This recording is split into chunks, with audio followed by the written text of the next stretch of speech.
the reasons we should be complete. You should be with me. I can't come here.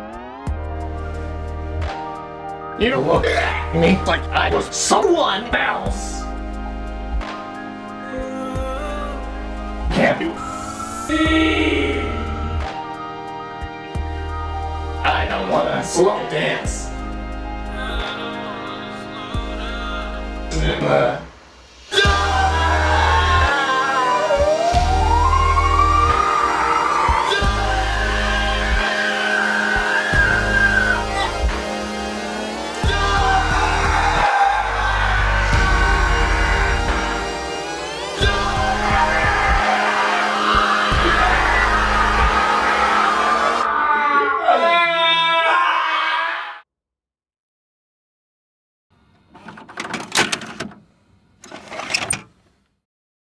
Music is a universal force. It's used to entertain, console, express, rebel. Some people don't get other forms of art like painting, sculpting, or a no-hit run of Dark Souls 3, you f***ing Philistines.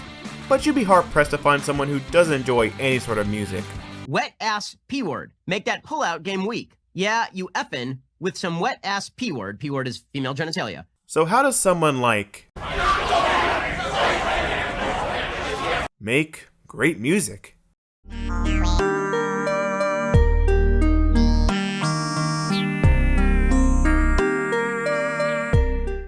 George Joji Miller is an interesting character.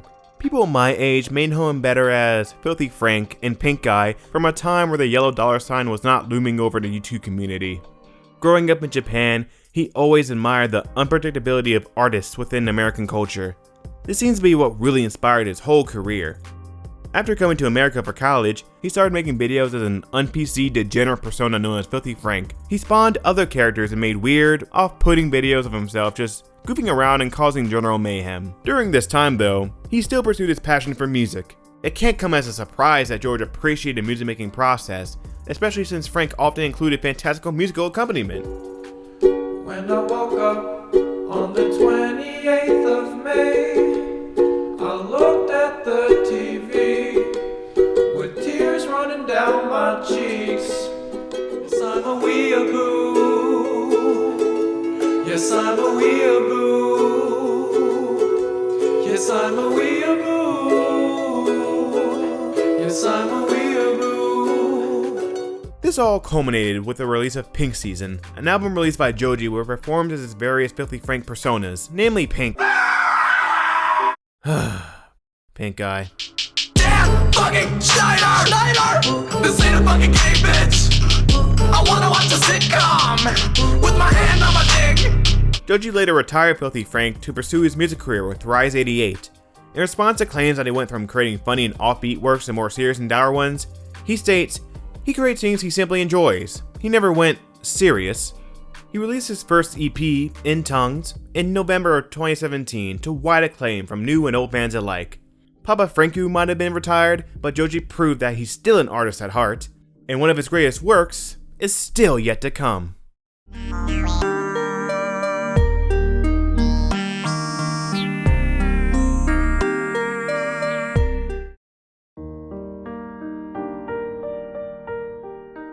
Slow Dancing in the Dark was released as a single in 2018 along with a music video premiering on YouTube. The tone of the song fits Joji's typical discography. His songs typically relate to the emotional complications of relationships. Of course, a lot of music is written about love and relationships, good or bad, but a lot simply focus on the superficial, either glamorizing love or simplifying heartbreak. As we all may know, feelings of love and attraction can be messy. It's not always a rom-com style will they won't they situation. Sometimes love is unrequited, sometimes it's toxic, sometimes one or both parties may have mixed feelings about each other. This is the experience Joji often expresses within his music. But I'm not here to dive deep into the song itself. That's what we have brilliant companies like Genius for. You could be mad, 'cause baby I'm a loner, yeah. I want to dissect this peculiar video and the relationship it has to the song. At face value, this video seems like another sad boy anthem with a touch of Joji's unique strangeness. But like Joji himself, this video has layers which will peel back like a fine onion. The video starts. Joji is in what seems to be a glass case of emotion, though in actuality, he's just leaning against a glass window. The video follows an injured Joji as he stumbles through an empty town at night, his destination unclear. It's almost as if he has no direction and just seems lost. The namesake of the song implies that this character is shrouded in darkness, unable to find their partner. The singer is lamenting and warning the object of their affection that they should stay away from him because if they attempt to locate him in his haze, they'll be lost in the dark as well. The singer goes back and forth between telling the person to stay away and lamenting that they aren't there, dancing with them. Sometimes we go back and forth with our own relationships, wanting a person to be by your side to offer you love and comfort, yet knowing that being with them will either cause harm to them, you, or both of you. Joji's movements in the video are erratic and clumsy, like someone with two left feet. He often leans like he's waiting for someone to catch him. Dancing with another person requires each person to shift their weight and catch the other. Attempting to waltz or tango without a partner just makes you look like a baby goat trying to take its first steps. Speaking of goats,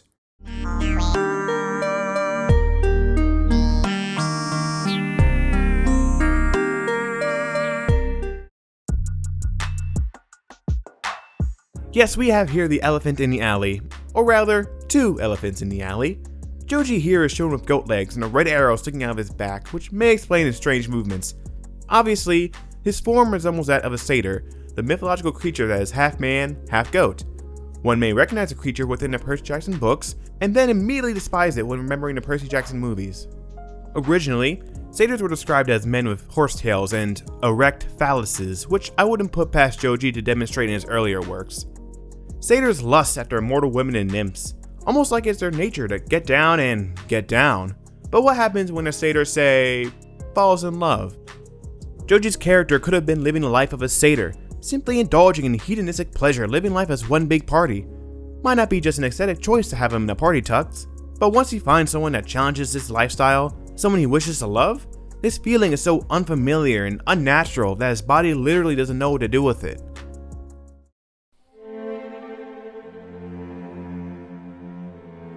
The most famous satyr is the god Pan.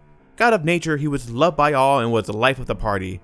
His one source of sorrow, however, was the love he could not receive from nymphs, especially a nymph named Syrinx. When he admitted his love and pursued Syrinx, she turned herself into a bundle of reeds just to avoid him. When Pan sighed in disappointment to the reeds, they created a pleasant sound. Then Pan took the reeds and made the first pan flute, which he used to create music to express the sorrow for the loss of his love.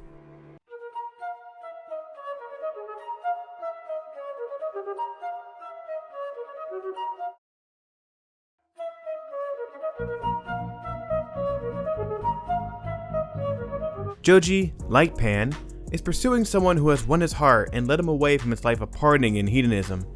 We never see the person that he's pursuing in the video, however. They, like Syrinx, may be rejecting his advances because of his previous lifestyle and doesn't think he can change from who he was. He never does find her, so he expresses his despair and loneliness with a song, just like Pan. This feeling overtakes him, and with no one to save him from his newfound feeling of loneliness, he bleeds out, alone, and lost.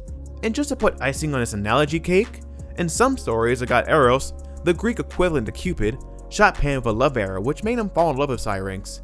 And that lines up with a certain item found in the video.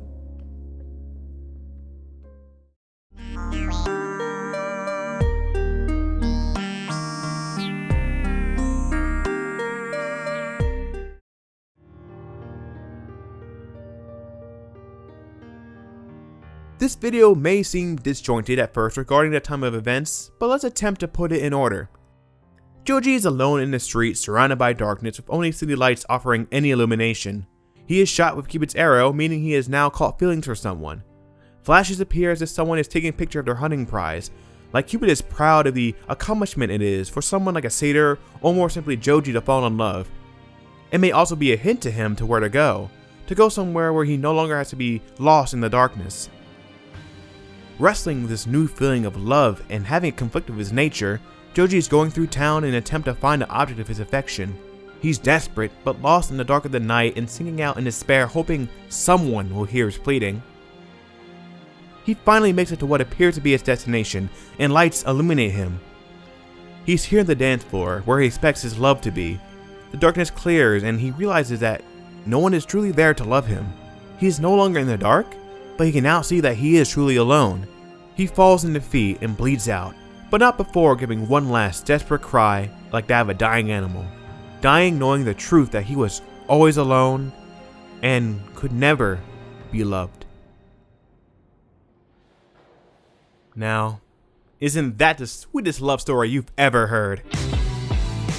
Joji's career has flourished and produced some true bangers. I'm excited to see where Papi Franku takes his talents next. Thanks for watching.